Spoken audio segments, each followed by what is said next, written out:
திமுக கூட்டணியில் அங்கம் வகிக்கின்ற சில அரசியல் கட்சிகள் இந்திய கம்யூனிஸ்ட், மார்க்சிஸ்ட் கம்யூனிஸ்ட், காங்கிரஸ், விடுதலை சிறுத்தைகள் கட்சி, மதிமுக, தமிழக வாழ்வுரிமை கட்சி வேல்முருகன், இந்திய முஸ்லிம் லீக், மனிதநேய மக்கள் கட்சி, மேலான தமிழ் பெருங்குடி மக்களே, உங்கள் அனைவருக்கும் மேலரசம்பட்டு சமூகத்தின் பணிவான வணக்கங்கள்.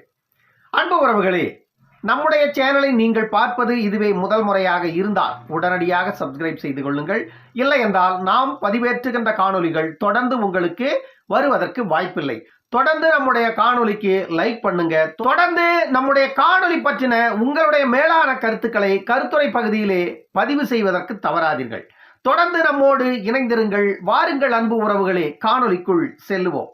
திமுக கூட்டணியில் அங்கம் வகிக்கின்ற சில அரசியல் கட்சிகள் இந்திய கம்யூனிஸ்ட், மார்க்சிஸ்ட் கம்யூனிஸ்ட், காங்கிரஸ், விடுதலை சிறுத்தைகள் கட்சி, மதிமுக, தமிழக வாழ்வுரிமை கட்சி வேல்முருகன், இந்திய முஸ்லிம் லீக், மனிதநேய மக்கள் கட்சி, இப்படி எண்ணிக்கொண்டே போகலாம். இவ்வளவு அரசியல் கட்சிகள் திமுகவுடைய கூட்டணியில் இருக்கு. நம்ம என்ன கேட்கிறோம்னா, தமிழ்நாட்டில் சென்னையில ஒரு பெரும் புயல் மழை வந்து மக்களை வீழ்த்தியது, மக்களை நடுவீதியில் கொண்டு வந்து தள்ளியது. மக்கள் வந்து நிற்பதற்கு இடமில்லாமல் கூட தவித்தார்கள், திண்டாடினார்கள். இவ்வளவு பிரச்சனை நடந்த அந்த வடு மறைவதற்குள்ளாக தூத்துக்குடியும் நெல்லையையும் புரட்டி போட்டது மழை. திமுக கூட்டணியில் இருக்கின்ற திமுகவை அடுத்து மீதமுள்ள இதர கட்சிகள், காங்கிரஸ் உள்பட திமுக கூட்டணியில் இருக்கின்ற கட்சிகள் ஒரு இயக்கத்தை சார்ந்தவர்களாவது இந்த பிரச்சனைகளில் மக்களோடு மக்களாக வந்து நின்று இருக்கிறார்களா? இவ்வளவு பெரிய பேரிடர் மக்களுக்கு நடந்ததே, இந்திய கம்யூனிஸ்ட் எங்கன்னா வந்து மக்களுக்கு சேவையாற்றியதை பார்த்திருக்கிறோமா? மார்க்சிஸ்ட் கம்யூனிஸ்ட் வந்து எங்கன்னா மக்களுக்கு சேவையாற்றியதை பார்த்திருக்கிறோமா? விடுதலை சிறுத்தைகள் கட்சியை சார்ந்தவர்கள் எங்கேயாவது மக்களுக்கு சேவையாற்றியதை பார்த்திருக்கிறோமா? காங்கிரஸ் இயக்கத்தை சார்ந்தவர்கள் எங்கேயாவது மக்களுக்கு சேவையாற்றியதை பார்த்திருக்கிறோமா? எதற்கு நீங்கள் அரசியல் கட்சியை நடத்துகிறீர்கள்? சென்னையில் பெரும் புயல் மழை வெள்ளம், மக்கள் அனைவரும் தங்களுடைய வாழ்வாதாரங்களை இழந்து வீதிக்கு வந்து நின்றார்கள். பல நாள் போராட்டத்திற்கு பிறகு இப்பொழுது ஓரளவிற்கு இயல்பு நிலைக்கு வந்திருக்கிறது சென்னை. இப்பொழுது மக்கள் சற்று அவர்கள் அன்றாட வேலையை நோக்கி பயணிக்க ஆரம்பித்திருக்கிறார்கள். ஆனால் நெல்லை, தூத்துக்குடி போன்ற மாவட்டங்கள் இன்னும் இயல்பு நிலைக்கு வருவதற்கே பல வாரங்கள் ஆகும் என்று சொல்லப்படுகிறது. அந்த அளவிற்கு நெல்லையும் தூத்துக்குடியும் கடுமையான புயல் மழையால் பெருமளவு மக்கள் பாதிக்கப்பட்டிருக்கிறார்கள். அவர்களுடைய அன்றாட வாழ்க்கை முற்றிலுமாக துண்டிக்கப்பட்டிருக்கிறது. தூத்துக்குடி வாழ் மக்களுக்கு குறைந்தது குடும்பம் ஒன்றுக்கு 10 லட்சம் நிவாரண நிதி கொடுத்தால் மட்டும்தான் அந்த குடும்பத்தை டேக் ஓவர் பண்ண முடியும் அப்படின்னு மருத்துவர் அன்புமணி ராமதாஸ் அவர்கள் செய்தியாளர்கள் சந்திப்பில் சொன்னார். சென்னையில் பெரும் புயல் மழை வெள்ளத்திலும் அன்புமணி ராமதாஸ் அவர்கள் சென்று மக்களோடு மக்களாக மக்களின் குறைகளை கேட்டறிந்தார். அவருடைய இயக்கத்தின் சார்பில் பொருளுதவி மக்களுக்கு செய்தார். அதே போன்று நெல்லை, தூத்துக்குடி போன்ற மாவட்டங்களிலும் களத்தில் போய் இறங்கி நின்று கள ஆய்வு செய்து என்ன செய்ய வேண்டும், மக்களின் வாழ்வியல் நிலை எப்படி இருக்கிறது என்றெல்லாம் நேரடியாக களத்தில் போய் டாக்டர் அன்புமணி அவர்கள் பார்த்து அதற்கு தக்க மாநில அரசு என்ன நடவடிக்கை எடுக்க வேண்டும், மத்திய அரசு என்ன நடவடிக்கை எடுக்க வேண்டும், மாநில அரசு எவ்வளவு இழப்பீடு இவர்களுக்கு வழங்க வேண்டும், மத்திய அரசிடமிருந்து எவ்வளவு நிதி கேட்டு பெற்றால் அதை இந்த மக்களுக்கு இழப்பீடு கொடுக்க முடியும் என்றெல்லாம் டாக்டர் அன்புமணி அவர்கள் அந்த தூத்துக்குடி, திருநெல்வேலி மாவட்டங்களில் நேரடியாக களத்தில் சென்று பார்த்து கள ஆய்வுகளின் அடிப்படையில் அவர் செய்தியாளர்களிடம் சில விஷயங்களை முன்வைத்தார். இப்பொழுது நாம் ஏன் இதையெல்லாம் சொல்லிக் கொண்டிருக்கிறோம் அப்படின்னா, நாட்டில் பல அரசியல் கட்சிகள் இருக்கிறது. ஒன்று ஆளும் கட்சி, இன்னொன்று எதிர்கட்சி. இந்த இரண்டு கட்சியை தாண்டி பல அரசியல் கட்சிகள் இருக்கிறது. அதில் பாட்டாளி மக்கள் கட்சி, நாம் தமிழர் கட்சி, விடுதலை சிறுத்தைகள் கட்சி, காங்கிரஸ் கட்சி, பிஜேபி, மதிமுக, இந்திய கம்யூனிஸ்ட், மார்க்சிஸ்ட் கம்யூனிஸ்ட், இப்படி இன்னும் பல ஏராளமான அரசியல் இயக்கங்கள் இருக்கிறது. அத்தனை இயக்கங்களும் தேர்தல் நேரத்தில் மட்டும் மக்களிடம் நாங்களும் இருக்கிறோம், எங்களுக்கும் வாக்களியுங்கள் என்று கேட்பார்கள். நாம் ஏன் இப்பொழுது இந்த இயக்கங்களை பற்றி பேச வேண்டிய சூழ்நிலைக்கு தள்ளப்படுகிறோம் அப்படின்னா, திமுக கூட்டணியில் அங்கம் வகிக்கின்ற சில அரசியல் கட்சிகள் இந்திய கம்யூனிஸ்ட், மார்க்சிஸ்ட் கம்யூனிஸ்ட், காங்கிரஸ், விடுதலை சிறுத்தைகள் கட்சி, மதிமுக, தமிழக வாழ்வுரிமை கட்சி வேல்முருகன், இந்திய முஸ்லிம் லீக், மனிதநேய மக்கள் கட்சி, இப்படி எண்ணிக்கொண்டே போகலாம். இவ்வளவு அரசியல் கட்சிகள் திமுகவுடைய கூட்டணியில் இருக்கு. நம்ம என்ன கேட்கிறோம்னா, தமிழ்நாட்டில் சென்னையில ஒரு பெரும் புயல் மழை வந்து மக்களை வீழ்த்தியது, மக்களை நடுவீதியில் கொண்டு வந்து தள்ளியது. மக்கள் வந்து நிற்பதற்கு இடமில்லாமல் கூட தவித்தார்கள், திண்டாடினார்கள். இவ்வளவு பிரச்சனை நடந்த அந்த வடு மறைவதற்குள்ளாக தூத்துக்குடியும் நெல்லையையும் புரட்டி போட்டது மழை. திமுக கூட்டணியில் இருக்கின்ற திமுகவை அடுத்து மீதமுள்ள இதர கட்சிகள் காங்கிரஸ் உள்பட திமுக கூட்டணியில் இருக்கின்ற கட்சிகள் ஒரு இயக்கத்தை சார்ந்தவர்களாவது இந்த பிரச்சனைகளில் மக்களோடு மக்களாக வந்து நின்று இருக்கிறார்களா?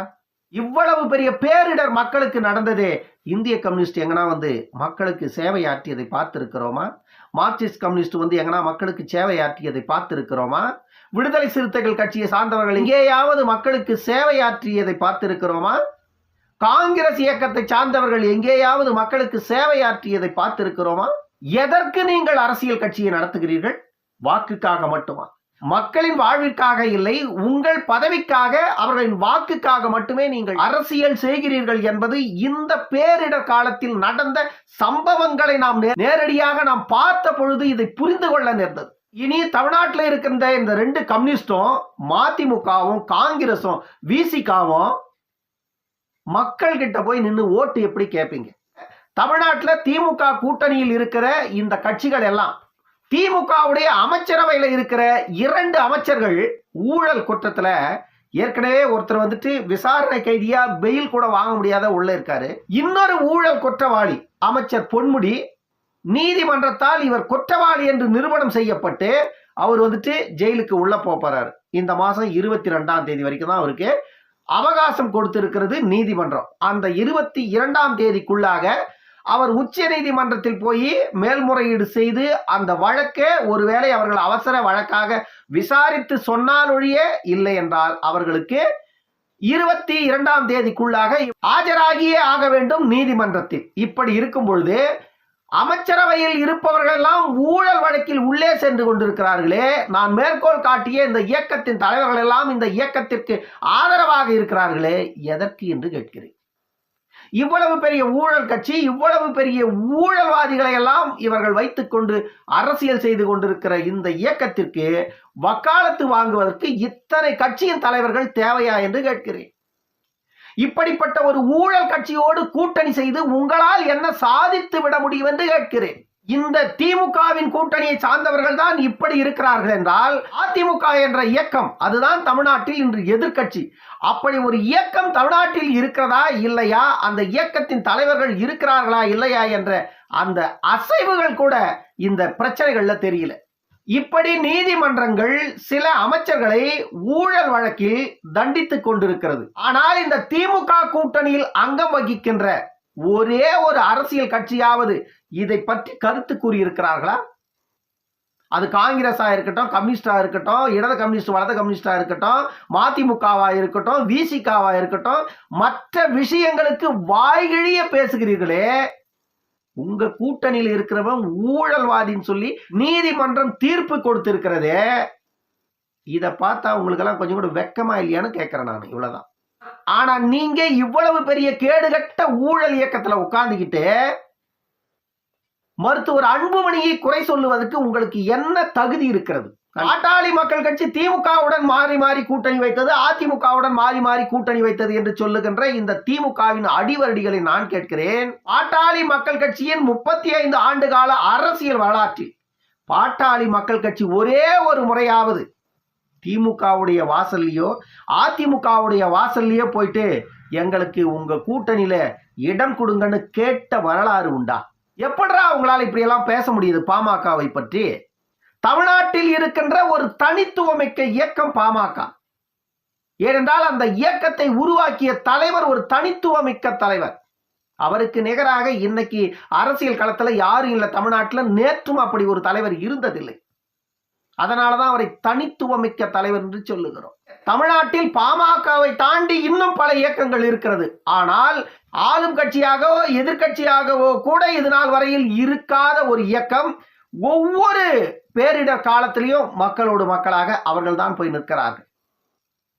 ஆனால் கோடி கோடியாக கொள்ளையடித்து வைத்துக் கொண்டிருக்கின்ற இந்த திமுகவும் ஏற்கனவே பல ஆயிரக்கணக்கான கோடியை கொள்ளையடித்து பதுக்கி வைத்துக் கொண்டிருக்கின்ற அதிமுகவும் இவ்வளவு பெரிய பேரிடர் காலத்துல அந்த மக்களின் பிரச்சனைகளுக்கு நீங்களாம் போய் கை கொடுக்கலனா அதுக்கப்புறம் உங்களுக்கு எப்படி அவங்க ஓட்டு வந்து நொட்டுவாங்க? நான் கேட்கிறேன். 2026 சட்டமன்ற தேர்தலோட திமுகவின் அதிகாரம் முடிவுக்கு வரப்போகிறது. ஏனென்றால் ஏற்கனவே 10 ஆண்டுகள் அதிகாரம் இல்லாத அனுதாபத்துல தான் கடைசியா 2021 மு.க. ஸ்டாலின் அவர்கள் எப்படியோ ஓட்ட வாங்கி ஜெயிச்சிட்டார். ஆனா 2026க்கு மேலலாம் உங்களால தமிழ்நாட்டுல இனி ஒருபோதும் அதிகாரத்துக்கு மட்டும் வர முடியாது. ஏனென்றால் இந்த திமுகவை சார்ந்தவர்களுக்கு நீ எவ்வளவு போதித்தாலும் அவர்கள் தலையிலெல்லாம் ஏறுவதற்கு வாய்ப்பே இல்லை. காரணம் என்னன்னா, அவர்கள் சுயநலம் மிக்கவர்கள். அவர்களுக்கு பொது நலம் என்பது பெயரளவில் மட்டும்தான் இருக்குமே தவிர ஒருபோதும் அவர்கள் நடைமுறையில் பொது வாழ்க்கையை கடைபிடித்ததே கிடையாது. இவர்கள் தான் திமுக காரர்கள். அப்படிப்பட்டவர்களிடம் நாம் எதையும் எதிர்பார்க்க முடியாது. தமிழ்நாட்டில் மக்களுக்காக தமிழ்நாட்டில் இன்று இருக்கின்ற மக்களுக்கான அரசியல் இயக்கம்னா அது பாமக மட்டும்தான். பாமகவை தாண்டி நீங்கள் கண்ணு கட்டிய தூரம் எங்க போய் தேடினாலும் அன்புமணியை போன்ற ஒரு தலைவர் உங்களுக்கு கிடைப்பது அரிது. ஆனால் கிடைத்து விட்டது. அதை பயன்படுத்தி கொள்ள வேண்டியது உங்களுடைய கடமை. அதையும் நீங்கள் தவற விட்டு விட்டால் காலம் உங்களை ஒருபோதும் மக்களை மன்னிக்காது. அதற்கான தண்டனையை அனுபவிக்க போவது மக்கள் தானே தவிர டாக்டர் அன்புமணி இல்லை என்பதை மட்டும் முதலில் புரிந்து கொள்ளுங்கள். நீங்கள் வாக்களித்து அவரை வெற்றி பெறச் செய்து அரியணையில் அமர்த்தினால் டாக்டர் அன்புமணி அவர்கள் தமிழ்நாட்டின் மக்களின் குறைகளை தீர்த்து வைத்து அவர்களை அடுத்த கட்டத்தை நோக்கி கைபிடித்து அழைத்து செல்லுவார். ஆனால் நீங்கள் டாக்டர் அன்புமணி அவர்களை தொடர்ந்து புறக்கணித்து வந்தால் அவருக்கு ஒருபோதும் நஷ்டம் இல்லை. நஷ்டம் என்பது மக்களுக்கு தான்.